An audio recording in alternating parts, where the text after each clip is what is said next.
تم جا کر کچھ پہنو، یوں اپنا حسن دکھاتے ہوئے شرم نہیں آتی؟ 4 بچوں کی ماں لگ رہی ہو۔ کم عمر نینا پودوں کو پانی دے رہی تھی۔ اس کی باریک فراق بھیگ گئی، جس سے اس کا نظر آتا حسن دیکھ کے قاسم شرم سے سرخ ہوتا گھسیٹ کر زبردستی اس چھوٹی سی بیوی کو کمرے میں لایا۔ مجھے پہننی نہیں آتی، اگر آپ کو اتنا ہی مسئلہ ہے تو آپ پہنا دیں۔ وہ روتی ہوئی بلیک رنگ کا ڈریس اس کے سامنے کرتی ہوئی بولی۔ قاسم نے غصے میں نینا کی طرف دیکھا اور اس کی فراق کو کھینچ کر، کیا مطلب ہے آپ کا بابا جان؟ یہ آپ کیا کہہ رہے ہیں؟ آپ کا دماغ خراب ہو چکا ہے۔ آپ کو پتہ ہے نینا مجھ سے کتنی چھوٹی ہے؟ ابھی وہ چھوٹی بچی، آپ اس کی شادی میرے ساتھ کرنا چاہتے ہیں؟ قاسم کا تو دماغ گھوم گیا تھا۔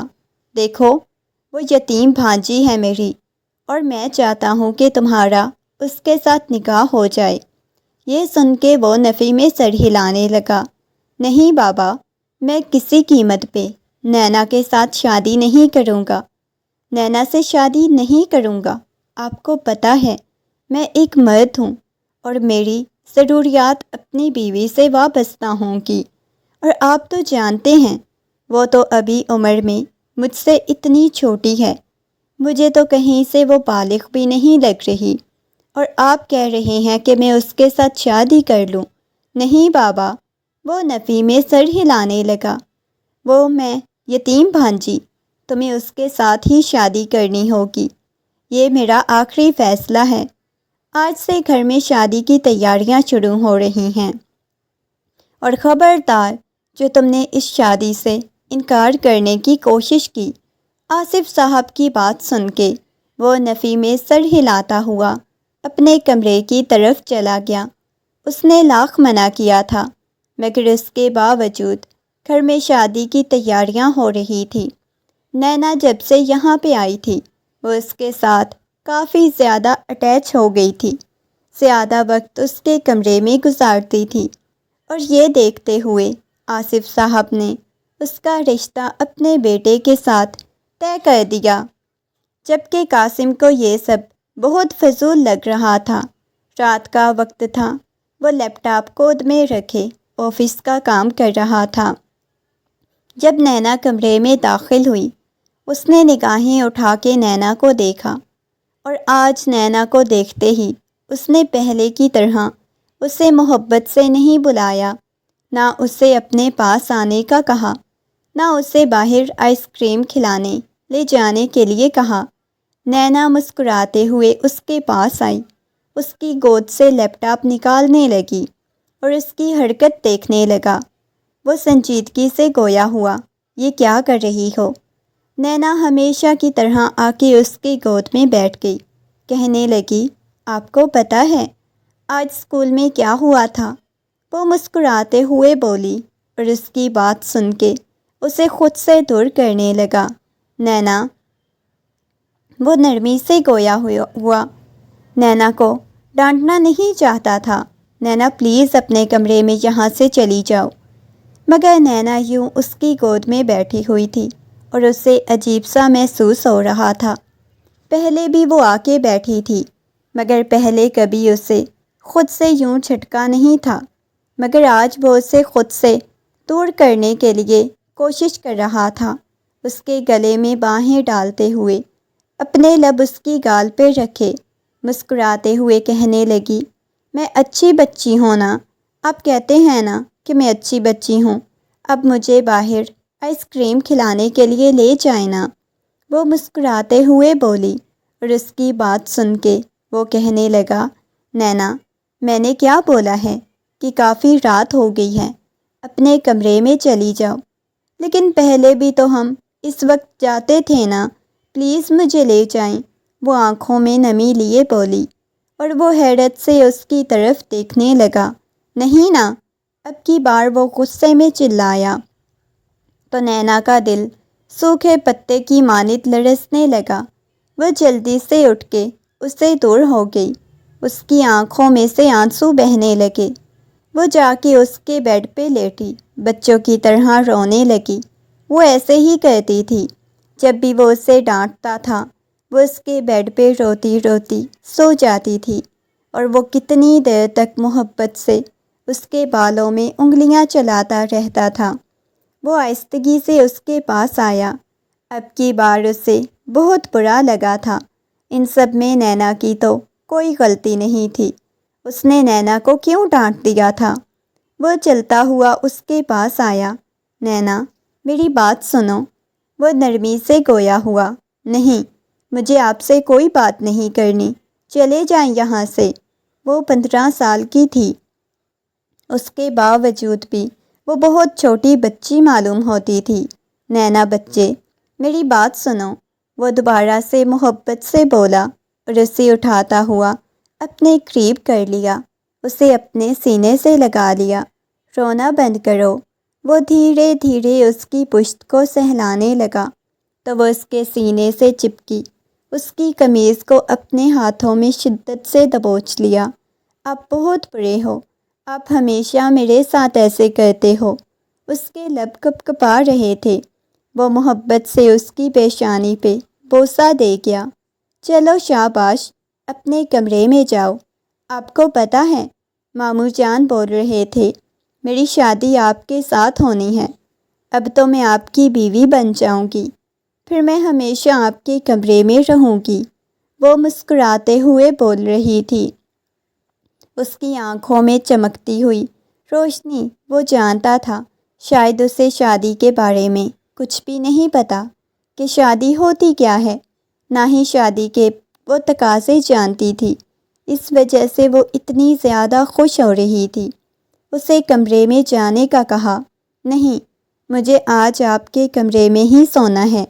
میں آپ کی ہونے والی بیوی ہوں نا، پھر ہمیشہ میں نے یہاں پہ ہی تو رہنا ہے۔ وہ مسکراتے ہوئے اسے بول رہی تھی اور وہ اس کی باتوں سے بیزار ہونے لگا۔ کہنے لگا، پلیز نینا، ابھی تم یہاں سے جاؤ۔ وہ نینا کے ساتھ اس وقت کسی قسم کی کوئی بات نہیں کرنا چاہتا تھا۔ وہ پہلے ہی بہت زیادہ ڈسٹرب تھا، مگر وہ یوں ہی اس کی گود میں سر رکھ کے نیند کی وادیوں میں چلی گئی، اور وہ دھیرے دھیرے اس کے بالوں میں ہاتھ پھیرتا اپنی سوچوں میں مگن تھا۔ جب کمرے کا دروازہ کھلا، وہ یوں ہی اس کی گود میں سر رکھے سو رہی تھی۔ آصف صاحب کمرے میں داخل ہوئے۔ یوں اس کی گود میں سر رکھ کے سوتا ہوا دیکھ کے آصف صاحب کی پیشانی پہ بل نمودار ہوئے۔ ویسے تو تم اس کے ساتھ شادی نہیں کرنا چاہتے تھے، اب یوں اسے اپنی گود میں سلاتے ہوئے دیکھ کے تمہیں شرم تو نہیں آتی؟ وہ اتنی بھی کوئی چھوٹی بچی نہیں، 15 سال کی ہے، 10ویں جماعت میں پڑھتی ہے، اور اسے ہر چیز کا پتہ ہے۔ وہ خود بھی تمہارے ساتھ شادی کرنا چاہتی ہے، اس وجہ سے میں نے یہ فیصلہ کیا ہے۔ وہ کہنے لگا، بابا جان، لیکن یہ بہت چھوٹی ہے، یہ شادی کے بارے میں نہیں جانتی۔ وہ کہنے لگے، تمہیں کیا لگتا ہے کہ اسے کچھ نہیں پتہ؟ لڑکیاں معصوم ہوتی ہیں، ان میں شرم و حیا پائی جاتی ہے۔ ضروری نہیں ہے کہ وہ ڈھنڈورا پیٹتی پھرے کہ اسے شادی کے بارے میں سب کچھ پتہ ہے یا نہیں، لیکن اسے سب کچھ پتہ ہے۔ اس چیز کا تمہیں بہت جلد اندازہ ہو جائے گا۔ اسے جگہ اور ایسے اس کے کمرے میں چھوڑ گیا۔ آصف صاحب سخت لہجے میں کہتے ہوئے کمرے سے باہر چلے گئے۔ وہ اپنے بالوں کو مٹھیوں میں دبوچے وہیں پہ بیٹھ گیا۔ اسے کچھ سمجھ نہیں آ رہی تھی، وہ کیا کرے اور کیا نہ کرے۔ اسے واپس کمرے میں چھوڑ کے آیا۔ اسے بیڈ پہ لٹاتے ہوئے بے ساختہ ہی اس کی نگاہیں اس کے حسین وجود کی طرف گئیں۔ وہ اس کے وجود سے نگاہیں چرانے لگا۔ اس ایک چیز کا تو اسے احساس ہو چکا تھا کہ وہ واقعی میں کوئی چھوٹی بچی نہیں تھی، اچھی خاصی بڑی تھی، لیکن اس کی حرکتیں ضرور بچوں کے جیسی تھی۔ اس کے وجود سے نگاہیں چراتا ہوا واپس اپنے کمرے میں آ گیا، لیکن جب اپنے کمرے میں آیا تو بار بار اس کی آنکھوں کے سامنے اس 15 سالہ حسین نینا کا وجود گھومنے لگا۔ اسے کچھ بھی سمجھ نہیں آ رہی تھی۔ وہ اپنی سوچوں کو چھٹکنے کی کوشش کرنے لگا۔ گھر میں شادی کی تیاریاں زور و شور سے چل رہی تھیں، اور اس دوران قاسم جب اسے اپنے قریب دیکھتا اور اس کی حرکتوں کو دیکھتا، اس کی حرکتیں تو بچوں جیسی ہی تھیں، لیکن اب بے ساختہ ہی اس کی نگاہیں نینا کے وجود پہ بے باک ہونے لگیں۔ آج ان دونوں کی مہندی تھی۔ ایک دوسرے کے پہلو میں وہ بیٹھے ہوئے تھے۔ مہندی کی رسومات ادا ہو رہی تھی۔ سب لوگ کہہ رہے تھے، لڑکی تو بہت چھوٹی لگ رہی ہے، قاسم تو بہت بڑا ہے، مگر قاسم نے کسی کی باتوں کی طرف دھیان ہی نہیں دیا۔ مگر نہ جانے کیوں اس کے وجود کو دیکھ کے وہ بہت بڑی لگتی تھی، مگر اس کی بچوں جیسی حرکتیں دیکھ کے قاسم کو غصہ آنے لگ جاتا تھا۔ مہندی کے فنکشن کے بعد وہ جب قاسم کے کمرے میں آیا تو آدھی رات کو اس کے کمرے کا کھلا دروازہ دیکھ کے وہ کھڑی ہوئی تھی۔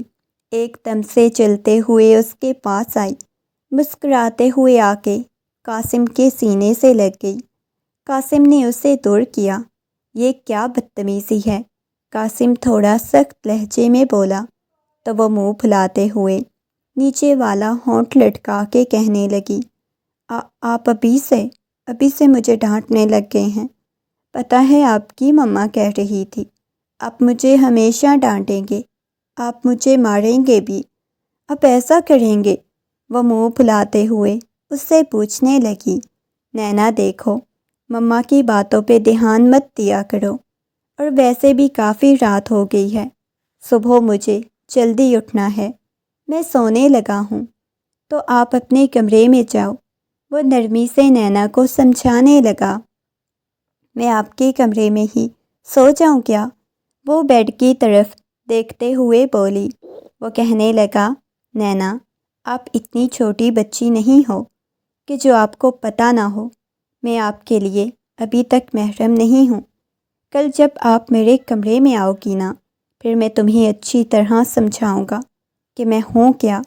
وہ اس کے کندھوں سے پکڑ کے اس کی آنکھوں میں دیکھتے ہوئے بولا، مگر نینا اس کی باتیں سمجھ نہیں پا رہی تھی کہ وہ اس سے کہنا کیا چاہتا ہے۔ اس کی بات سن کے وہ واپس اپنے کمرے میں آ گئی، اور وہ لمحہ بھی آ گیا جب وہ دلہن بنی آئینے کے سامنے بیٹھی ہوئی تھی۔ پیچھے کھڑی ہوئی زینت بیگم کہنے لگی، ویسے تو کہنے کو تو تم بچی ہو، لیکن جس طرح تم خوش ہو رہی ہو، مجھے تو لگتا ہے کہ تم بڑی بےتاب ہو شادی کرنے کے لیے۔ ان کی بات سن کے وہ مسکراتے ہوئے کہنے لگی، آپ کو پتہ ہے مجھے کتنا شوق تھا میں ہمیشہ قاسم کے کمرے میں رہوں، ان کے کمرے میں سویا کروں، اور فائنلی اب وہ میری خواہش پوری ہو جائے گی۔ وہ مسکراتے ہوئے کہنے لگی، اور اس کی بات سن کے وہ منہ بناتے ہوئے اس کی طرف دیکھنے لگی۔ وہ بالکل بھی خوش نہیں تھی، اور زینت بیگم وہ تو کبھی بھی نہیں چاہتی تھی کہ نینا قاسم کی دلہن بنے، بلکہ وہ ہانیہ اپنی بھانجی کو قاسم کی دلہن بنانا چاہتی تھی۔ نکاح بھی ہو گیا۔ ساری رسومات کے بعد اسے لا کے قاسم کے کمرے میں بٹھا دیا گیا۔ چھوٹی سی نینا اس وقت خود سے 15 سال بڑے قاسم کی سیج سجائے بیٹھی ہوئی تھی۔ وہ نہیں جانتی تھی کہ آگے اس کے ساتھ کیا ہونے والا ہے اور کیا نہیں۔ اپنے ہاتھوں میں لگی مہندی کو دیکھنے لگی۔ اس کے چہرے پہ عجیب رنگ بکھرے ہوئے تھے، لبوں پہ گہری مسکراہٹ بکھری ہوئی تھی۔ اچانک وہ اٹھی اور آئینے کے سامنے جا کے کھڑی ہو گئی، اپنے سراپے کو دیکھنے لگی۔ اس کے کانوں میں اس کی دوستوں کی باتیں گونجنے لگیں، جنہوں نے شادی کے متعلق اسے بتایا تھا، اور وہ باتیں سوچتے ہوئے اس کا چہرہ شرم سے لال سرخ ہو گیا۔ اتنے میں کمرے کا دروازہ کھلا اور قاسم کمرے میں داخل ہوا، جو کہ بہت زیادہ بیزار نظر آ رہا تھا۔ کمرے میں آتے ہی اس نے اپنی شیروانی کے بٹن کھول کے اسے دور پھینکا اور اس کی طرف دیکھنے لگا جو آئینے کے سامنے اس بھاری بھرکم لباس میں کھڑی ہوئی تھی۔ جاؤ، جا کے چینج کر لو، کافی رات ہو گئی ہے، وہ بیزار ہوتا ہوا بولا۔ اس کی بات سن کے وہ کہنے لگی، کیا مطلب ہے میں چینج کر لوں؟ ابھی میں گھونگھٹ اوڑھ کے بیڈ پہ بیٹھوں گی، اس کے بعد آپ میرے پاس آئیں گے، مجھے منہ دکھائی کا تحفہ دیں گے، وہ مسکراتے ہوئے بولی، اور وہ عجیب نگاہوں سے اس کی طرف دیکھنے لگا۔ اس کے پاس آیا، اچھا اتنا تمہیں پتہ ہے کہ میں تمہیں منہ دکھائی کا تحفہ دوں گا، تمہارے گھونگھٹ اٹھاؤں گا، اس کے کندھوں سے پکڑتا ہوا بولا۔ وہ مسکراتے ہوئے اس بات میں سر ہلانے لگی۔ نہ جانے کیوں قاسم کی نگاہیں بار بار پھٹک کے اس کے ہونٹوں کی طرف جا رہی تھی۔ اچھا ایسی بات ہے، اس کی بات سن کے وہ اس بات میں سر ہلانے لگی۔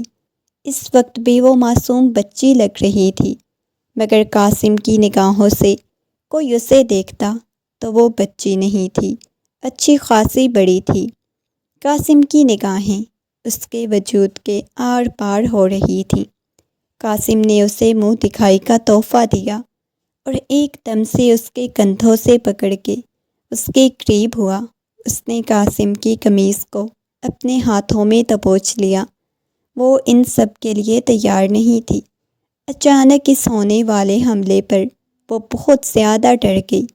جیسے ہی قاسم اسے الگ ہوا، اس کی آنکھوں میں سے نہ جانے کتنے آنسو بہنے لگے۔ اس کے لب کپ کپا رہے تھے، وہ قاسم سے دور دور ہونے لگی۔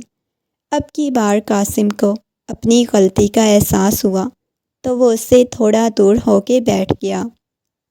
اس کی آنکھوں میں سے بہنے والے آنسوؤں کو دیکھنے لگا۔ دیکھو میری بات سنو، وہ نرمی سے اس کے پاس ہونے لگا، مگر وہ اس سے دور ہو گئی۔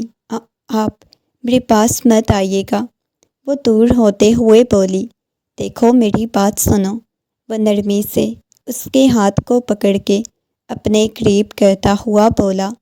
قاسم کو اب کی بار احساس ہوا تھا کہ وہ واقعی میں اسے بہت زیادہ ڈرا گیا تھا۔ وہ جلدی سے اس کے پاس ہوتا ہوا کہنے لگا، دیکھو میری بات سنو، میں جانتا ہوں میں نے غلط کیا ہے، لیکن میاں بیوی کا یہی رشتہ ہوتا ہے۔ میں تمہیں شادی کے متعلق بتاؤں گا، مجھے آپ کی کوئی بات نہیں سننی۔ یہ کہتے ہوئے اسے پیچھے کی طرف دھکا دیتی وہ چینجنگ روم کی طرف چلی گئی۔ چینجنگ روم میں آئی، اسے کرتی پیچھے سے کھولی نہیں جا رہی تھی۔ وہ اپنی کرتی کو پیچھے سے کھولنے کی کوشش کرنے لگی، مگر جب اسے نہ کھلی تو اس کی آنکھوں میں سے آنسو بہنے لگے۔ وہ باہر آئی، قاسم یہ کھل نہیں رہی، وہ منہ بناتے ہوئے کہنے لگی، اور قاسم نے اس کی طرف دیکھا۔ اس کے چہرے پہ معصومیت چھائی ہوئی تھی۔ قاسم نے پھر سے اسے دیکھا، ایک ایک قدم چلتا اس کے پاس آیا، اسے چینجنگ روم کی طرف لے کے آیا، اس کے پیچھے کھڑا ہو کے اس کی ڈوریاں کھولنے لگا۔ بے ساختہ ہی اس کی نگاہیں پیچھے سے گہرے گلے سے آتی نظر آتی اس کی کمر کی طرف گئیں۔ گلا بہت زیادہ گہرا تھا۔ اگلے ہی لمحے وہ جھک کے اپنے لب رکھ گیا۔ ایک دفعہ پھر سے وہ جی جان سے کپکپائی، بجلی کی رفتار سے اس سے دور ہوئی۔ آنکھوں میں آنسو لیے وہ سامنے کھڑے ہوئے قاسم کو دیکھنے لگی۔ یہ آپ کیا کر رہے ہیں؟ وہ کپکپاتی ہوئی آواز میں بولی۔ قاسم اپنے ہاتھوں کی انگلیوں سے اپنی پیشانی کو مسلتا ہوا کمرے سے باہر چلا گیا۔ وہ خود نہیں جانتا تھا کہ اسے کیا ہوتا جا رہا ہے۔ وہ کمرے میں واپس آ گیا۔ چینج کرنے کے بعد اسے اب قاسم سے بہت زیادہ ڈر لگنے لگا تھا۔ آدھی رات کو وہ قاسم کے کمرے سے باہر نکل گئی، اپنے کمرے میں آ گئی۔ قاسم جب کمرے میں آیا، اسے اپنے کمرے میں نہ پا کے اس کی پیشانی پہ بل نمودار ہوئے۔ یہ لڑکی کہاں چلی گئی ہے؟ وہ واپس اس کے کمرے میں آیا، اسے اپنے بیڈ پہ سوتا ہوا دیکھ کے قاسم کو بہت زیادہ غصہ آیا۔ آ کے آہستگی سے اسے اپنے بازوؤں میں اٹھاتا ہوا واپس اپنے کمرے میں لے کے آیا۔ اس کی آنکھوں میں سے آنسو بہنے لگے۔ آپ کیا کر رہے ہیں؟ پلیز، آپ پھر میرے ساتھ وہی حرکت کریں گے، وہ روتے ہوئے بولی۔ اس کی بات سن کے وہ محبت سے اس کے قریب بیٹھ گیا۔ کیا ہو گیا ہے؟ پاگل ہو گئی ہو کیا؟ کیوں مجھ سے اتنا ڈر رہی ہو آپ؟ وہ محبت سے بولا۔ آپ بہت برے ہو، دور رہو مجھ سے۔ اس کے سینے پہ ہاتھ رکھتے ہوئے وہ اسے خود سے دور کرنے کی کوشش کرنے لگی۔ آپ کو میری گود میں سر رکھ کے نہیں سونا کیا؟ اس کے چہرے کو دیکھتے ہوئے بولا۔ وہ ڈرتے ہوئے نفی میں سر ہلانے لگی، مگر وہ اس کے سر کو اپنی گود میں رکھتا دھیرے دھیرے اس کے بالوں کو سہلانے لگا۔ وہ اس کے چہرے کو دیکھنے لگی محبت سے، اس کی تھوڑی پہ بوسہ دیا۔ اب دوبارہ میرے ساتھ ایسا نہیں کریں گے؟ وہ نفی میں سر ہلانے لگا، یوں ہی بیک گراؤنڈ سے ٹیک لگاتا نیند کی وادیوں میں چلا گیا۔ صبح کھٹ پھٹ کی آواز سے اس کی آنکھ کھلی۔ اس نے دیکھا تو وہ آئینے کے سامنے کھڑی اپنے بالوں کو کنگھا کر رہی تھی۔ وہ اٹھا اور اسے دیکھنے لگا، چلتے ہوئے اس کے پاس آیا۔ وہ آ کے جھٹ سے اس کی گود میں بیٹھ گئی، مسکراتے ہوئے کہنے لگی، کیسی لگ رہی ہوں؟ یہ دیکھیں، میں نے لپسٹک لگائی ہوئی ہے۔ وہ مسکراتے ہوئے بچوں کی طرح اسے اپنی لپسٹک دکھانے لگی اور بار بار اس کی نگاہیں بھٹک کے نہ جانے کیوں اس کی سفید گردن کی طرف جا رہی تھی۔ نہ جانے کیوں وہ بہت زیادہ مچلا تھا۔ اگلے ہی لمحے اس کے قریب ہو گیا، اسے اپنے گلے سے لگاتا ہوا اس کی گردن میں اپنا چہرہ چھپا گیا۔ وہ اسے خود سے دور کرنے لگی۔ کیا کر رہی ہیں؟ دور ہٹے مجھ سے، آپ کی مونچھیں چبھ رہی ہیں، وہ مسکراتے ہوئے بولی۔ وہ بھی اس کی بات سن کے مسکرا دیا، مگر نہ جانے کیوں کبھی کبھی اسے اس کی بچوں جیسی حرکتوں سے بہت زیادہ کوفت ہونے لگ جاتی تھی۔ وقت گزرنے لگا، وہ اسکول چلی جاتی تھی اور رات بھر وہ اس کے پاس بیٹھ کے پڑھتی، کبھی اس کی گود میں بیٹھ جاتی۔ اسے اپنے جذبات پہ قابو پانا بہت مشکل لگ رہا تھا۔ آج وہ جب آفس سے واپس آیا تو وہ لان میں کھڑی پودوں کو پانی دے رہی تھی اور اس کا لباس بالکل بھیگا ہوا تھا، اس کے ساتھ چپکا ہوا تھا۔ اس نے ارد گرد دیکھا، گارڈز بھی کھڑے ہوئے تھے، ملازم بھی تھے۔ بار بار کسی نہ کسی کی نگاہ اس کے بھیگے ہوئے وجود کی طرف جا رہی تھی۔ بہت غصے میں اس کی طرف آیا، ایک دم سے اس کی کلائی کو دبوچا۔ یہ آپ کیا کر رہے ہیں؟ وہ ڈرتے ہوئے بولی۔ ابھی ہی وہ ایگزام سے فری ہوئی تھی، اب وہ سارا دن گھر ہوتی تھی۔ وہ 16 سال کی ہو چکی تھی، ابھی بھی وہ خود کو بچی ہی سمجھتی تھی۔ اس کے بازو کو بہت زور سے دبوچا، کمرے کی طرف لے جانے لگا۔ وہ اپنے بازو کو چھڑانے کی کوشش کرنے لگی۔ قاسم، یہ کیا کر رہے ہیں؟ پلیز میرے بازو کو چھوڑیں، وہ روتے ہوئے بولی۔ لا کے قاسم نے اسے بیڈ پہ پھینکا، کمرے کو دروازے کو لاک لگاتا ہوا اس کے کندھوں سے پکڑ کے اسے کھڑا کیا۔ تمہیں ذرا شرم نہیں آتی اس حلیے میں کھڑے ہوتے ہوئے؟ تم نے دیکھا نہیں تھا کس کس کی نگاہیں تمہاری طرف جا رہی تھی؟ وہ گارڈز، وہ ملازم، سب لوگ تمہیں ہی دیکھ رہے تھے۔ تم چھوٹی بچی ہو کیا؟ تمہیں ذرا بھی سمجھ نہیں آتی؟ تمہیں ذرا بھی لحاظ نہیں ہے؟ وہ غصے میں اس کے کندھوں سے پکڑ کے جھنجھوڑتے ہوئے بولا، اور وہ اس کا یہ رویہ دیکھ کے بہت زیادہ ڈر گئی۔